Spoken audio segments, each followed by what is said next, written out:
முக்கிய செய்திகள். போர்களை நடத்துவதால் பிரச்சனைகளை தீர்க்க முடியாது. டிரம்பின் 100% வரி விதிப்பு மிரட்டலுக்கு சீனா பதிலடி. தீவிரவாத இயக்கத்துக்கு திருப்பி விடப்படும் வெள்ள நிவாரண நிதி. பாகிஸ்தானில் தலைமையகத்தை புதுப்பிக்கிறது லஷ்கர்-இ-தொய்பா. அனைத்து இந்தியர்களும் தாய்மொழியுடன் இந்தியை கற்க வலியுறுத்தல். நிர்வாகத்தின் அச்சாணியாக இந்தி மாற வேண்டும் என அமித்ஷா பேச்சு. பிச்சைக்காரர்களை கைதி போல நடத்துவது வாழும் உரிமை மீதான தாக்குதல். மறுவாழ்வு இல்லங்களை முறையாக பராமரிக்க உச்சநீதிமன்றம் அறிவுறுத்தல்.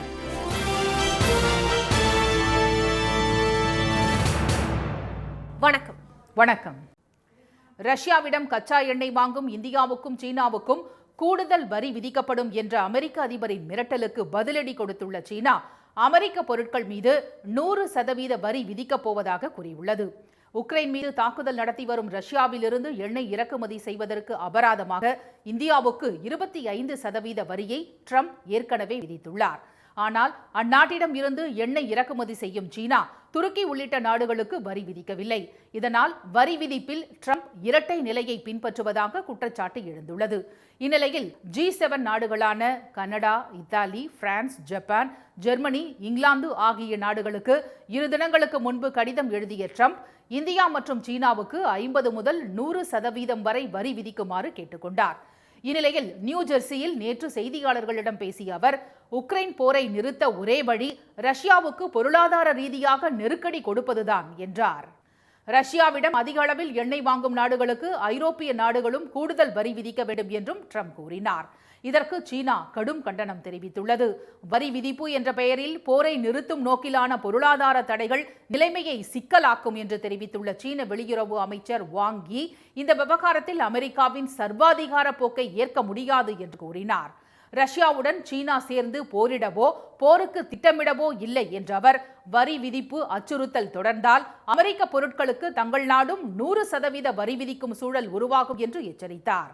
சமாதான தூதுவர் என்று கூறிக்கொண்டு அமெரிக்கா வரம்பு மீறி செயல்படுவதாகவும் வாங் யி குற்றம் சாட்டினார்.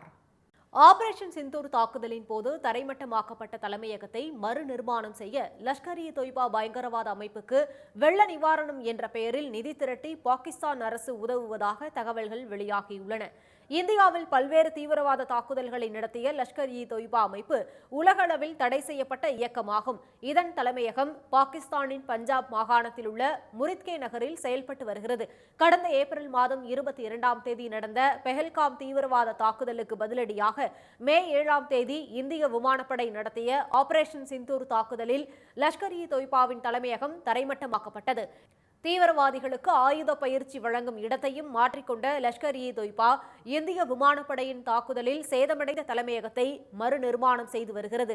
அதற்கான ஆன்லைன் மூலமாகவும் நேரடியாகவும் நிதி வசூலிக்கும் வேளையில் அந்த அமைப்பு இறங்கியுள்ள நிலையில் அதற்கு உதவப்போவதாக பாகிஸ்தான் அரசு பகிரங்கமாக அறிவித்தது.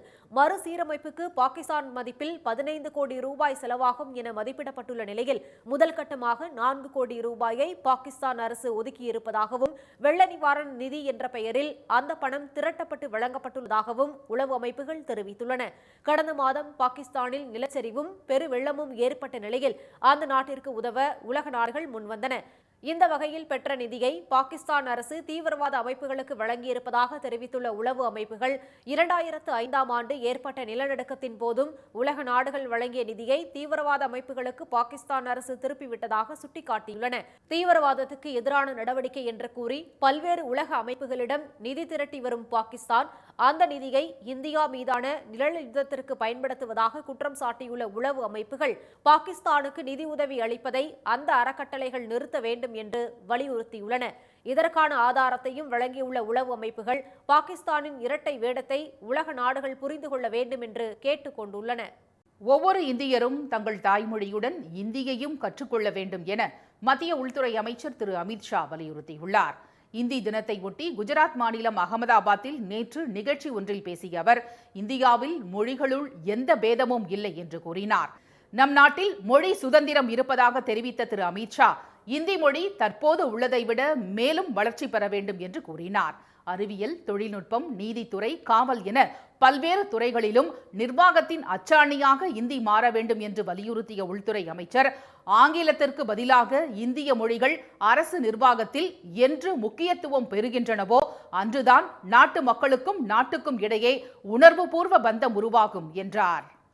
प्रशासन की भाषा नहीं होनी चाहिए, हिंदी विज्ञान की भी भाषा होनी चाहिए, हिंदी तकनीक की भी भाषा होनी चाहिए, हिंदी न्याय की भी भाषा होनी चाहिए और हिंदी पुलिस की भी भाषा होनी चाहिए. அலுவல் மொழியான இந்தி 76 ஆண்டுகளை நிறைவு செய்திருப்பதாக சுட்டிக்காட்டிய திரு அமித்ஷா, அலுவல் மொழித்துறை இந்தியை மக்களின் மொழியாகவும் பொது உணர்வாகவும் மாற்றுவதில் குறிப்பிடத்தக்க பணிகளை செய்திருப்பதாக பாராட்டினார்.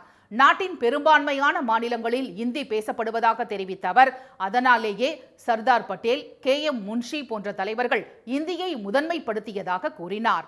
இன்றைய சூழலில் இந்தி தெரிந்திருந்தால் போதும், இந்தியாவில் எந்த பகுதிக்கும் சென்று சரளமாக பேசி வாழ முடியும் என்ற திரு அமித்ஷா, ஒவ்வொரு இந்தியரும் தங்கள் தாய்மொழியுடன் இந்தியையும் கற்றுக்கொள்வது அவர்களின் தடையற்ற வளர்ச்சிக்கும் முன்னேற்றத்திற்கும் உதவியாக இருக்கும் என்று கூறினார்.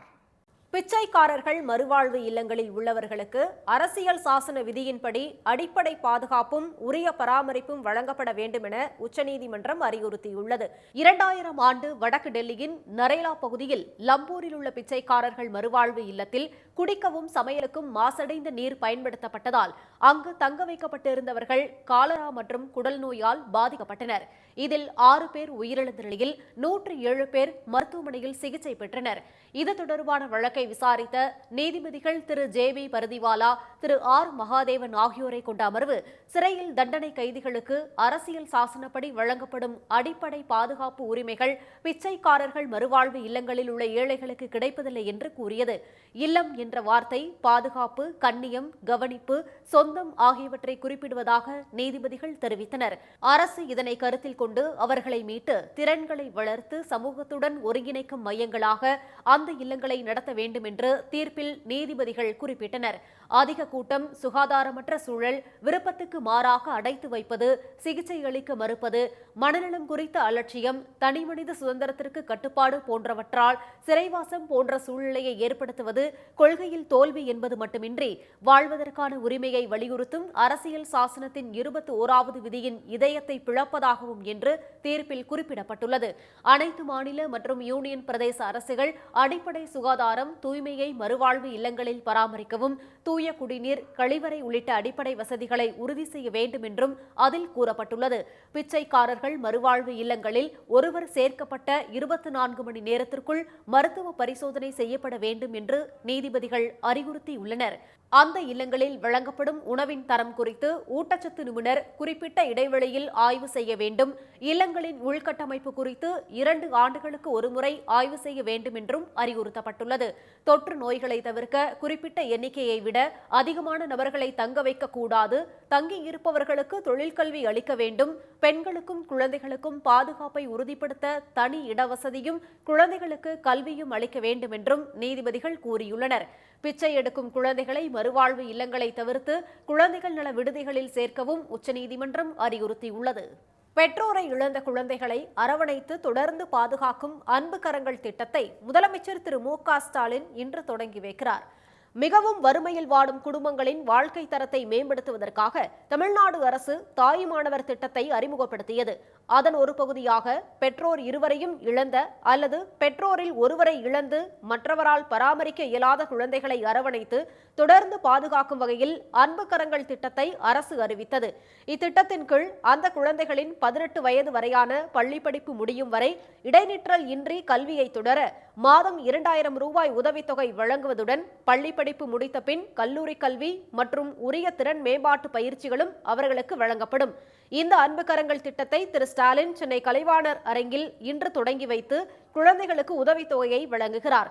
பெற்றோர் இருவரையும் இழந்து 12ஆம் வகுப்பு முடித்து பல்வேறு உயர்கல்வி நிறுவனங்களில் அரசின் முயற்சியால் சேர்க்கப்பட்டுள்ள மாணவர்களுக்கு மடிக்கணினிகளையும் அவர் வழங்க உள்ளார்.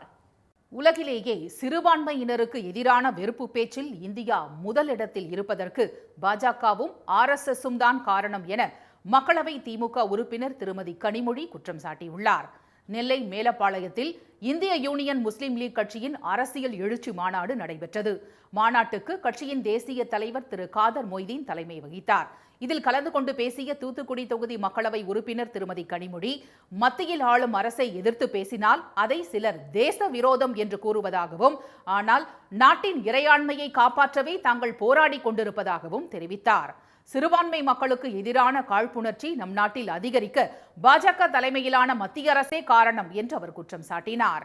உலகத்திலே இருக்கக்கூடிய பல்வேறு நிறுவனங்கள் எடுக்கக்கூடிய அந்த சர்வேக்களிலே, ஆய்வுகளிலே பார்க்கும் பொழுது பிஜேபியை சார்ந்த தலைவர்கள், ஆர்எஸ்எஸ்ஐ சார்ந்த தலைவர்கள் தொடர்ந்து அதிகமாக அவர்கள் மீது ஒரு வெறுப்பு பேச்சை கொட்டிக் கொண்டிருக்கக்கூடிய நாடுகளிலே முதலிடத்திலே இருக்கக்கூடிய நாடு இந்தியா என்று நம்மை பார்த்து அவர்கள் சுட்டிக்காட்டும் பொழுது அதற்கு காரணமாக இருப்பது ஆட்சியிலே, ஒன்றியத்திலே ஆட்சியிலே அமர்ந்து கொண்டிருக்கக்கூடிய பிஜேபி என்பதை நாம் மறந்துவிடக்கூடாது.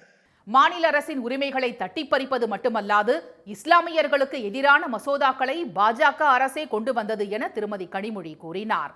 இந்திய யூனியன் முஸ்லீம் லீக் தலைவர் திரு காதர் மொய்தீன் பேசுகையில், தமிழகத்தில் திராவிட மாடல் நல்லாட்சி என்றும் தொடர வேண்டும் என்றார். தமிழகத்திலே திராவிட மாடல் ஆட்சி நடத்தக்கூடிய நல்லாட்சி நேற்று இருந்தது போல், இன்று இருப்பது போல் நாளையும் தொடர வேண்டும். அதற்காக நாம் அத்துணை பேரும் ஒன்றுபட்டு உழைப்போம்.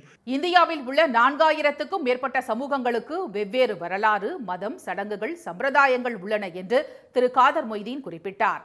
சர்வதேசத்துக்கு வழிகாட்ட மிகவும் தகுதியானது இந்தியா என்றும் அதற்கு வேற்றுமையில் ஒற்றுமையே காரணம் என்றும் அவர் கூறினார். தூத்துக்குடியில் நடைபெற்ற மாநில அளவிலான மாற்றுத்திறனாளிகளுக்கான அமர்வு கைப்பந்து போட்டியில் ஏராளமானோர் ஆர்வத்துடன் கலந்து கொண்டனர். தூத்துக்குடி மாவட்ட விளையாட்டு மைதானத்தின் உள் விளையாட்டு அரங்கில் இந்த போட்டி நடத்தப்பட்டது. நெல்லை, குமரி, கிருஷ்ணகிரி, விருதுநகர், மதுரை உள்ளிட்ட 12 மாவட்டங்களைச் சேர்ந்த அமர்வு கைப்பந்து அணிகள் இதில் கலந்து கொண்டன.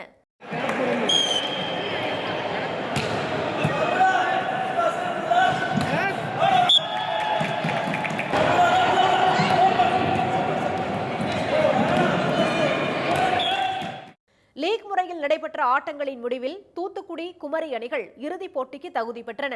விறுவிறுப்பாக நடைபெற்ற இறுதிப் போட்டியில் 25க்கு 16, 25க்கு 18 என்ற நேர் செட்டுகளில் குமரி மாவட்ட அணி வெற்றி பெற்றது.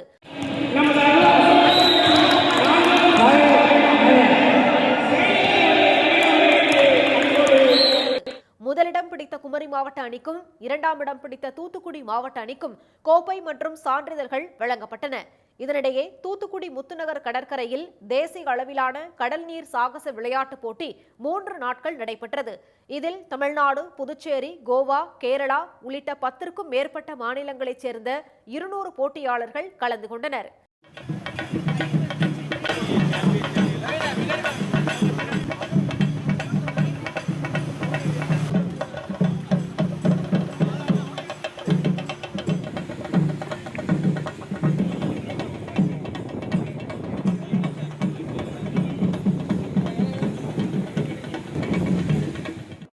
சீனியர், ஜூனியர், சப் ஜூனியர் பிரிவுகளில் இருபாலருக்கும் தனித்தனியே போட்டிகள் நடத்தப்பட்டன. இந்த கடல் சாகச போட்டிகளை ஏராளமானோர் பார்த்து ரசித்தனர்.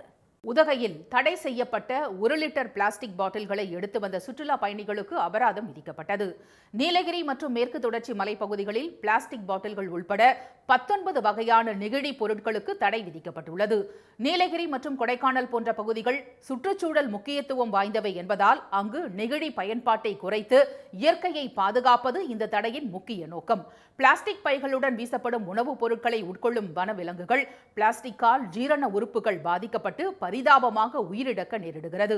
இதற்கிடையே விடுமுறை நாட்களில் சுற்றுலா பயணிகள் 1 லிட்டர் மற்றும் அரை லிட்டர் தண்ணீர் பாட்டில்களை அதிகமாக நீலகிரி மாவட்டத்துக்குள் எடுத்து வருவதாக புகார்கள் எழுந்தன.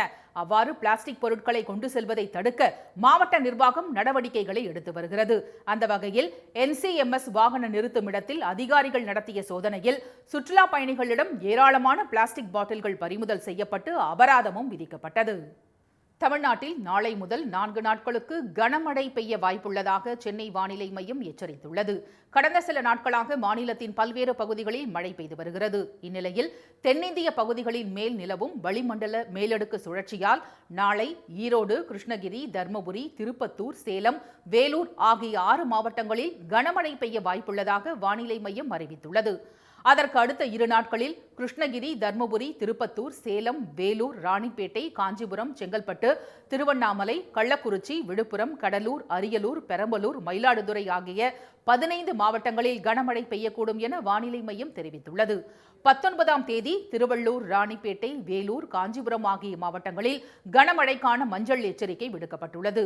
சென்னையில் இன்று இடி மின்னலுடன் மழை பெய்யும் என்றும் வானிலை மையம் தெரிவித்துள்ளது. இந்நிலையில் தென்மேற்கு வங்கக்கடல் பகுதிகளில் 60 கிலோமீட்டர் வேகத்தில் சூறைக்காற்று வீசக்கூடும் என்பதால் மீனவர்கள் அப்பகுதிகளுக்கு செல்ல வேண்டாம் என அறிவுறுத்தப்பட்டுள்ளது. இதனிடையே வங்கக்கடலில் உருவாகியுள்ள காற்றழுத்த தாழ்வு பகுதி அடுத்த 2 நாட்களில் மேற்கு, வடமேற்கு திசையில் நகர்ந்து தெற்கு ஒடிஷா மற்றும் வடக்கு ஆந்திர கடலோர பகுதிகளுக்கு இடையே கரையை கடக்கும் என எதிர்பார்க்கப்படுகிறது. மீண்டும் முக்கிய செய்திகள். ரஷ்யாவிடம் கச்சா எண்ணெய் வாங்கும் இந்தியாவுக்கும் சீனாவுக்கும் கூடுதல் வரி விதிக்கப்படும் என்ற டிரம்பின் மிரட்டலுக்கு பதிலடி கொடுத்துள்ள சீனா அமெரிக்க பொருட்கள் மீது 100% வரி விதிக்கப் போவதாக கூறியுள்ளது. லஷ்கர்-இ-தொய்பா பயங்கரவாத அமைப்புக்கு வெள்ள நிவாரணம் என்ற பெயரில் நிதி திரட்டி பாகிஸ்தான் அரசு உதவுவதாக தகவல்கள் வெளியாகியுள்ளன. பிச்சைக்காரர்கள் மறுவாழ்வு இல்லங்களில் உள்ளவர்களுக்கு அரசியல் சாசன விதியின்படி அடிப்படை பாதுகாப்பும் பராமரிப்பும் வழங்க வேண்டுமென உச்சநீதிமன்றம் அறிவுறுத்தியுள்ளது. இத்துடன் இந்த செய்திகள் நிறைவடைந்தன. மீண்டும் சன் டிவியில் செய்திகள் மாலை 6 மணிக்கு. செய்திகளை உடனுக்குடன் தெரிந்து கொள்ள QR கோடை ஸ்கேன் செய்து சன் நியூஸ் வாட்ஸ்அப் சேனலில் இணைந்திருங்கள். வணக்கம். வணக்கம்.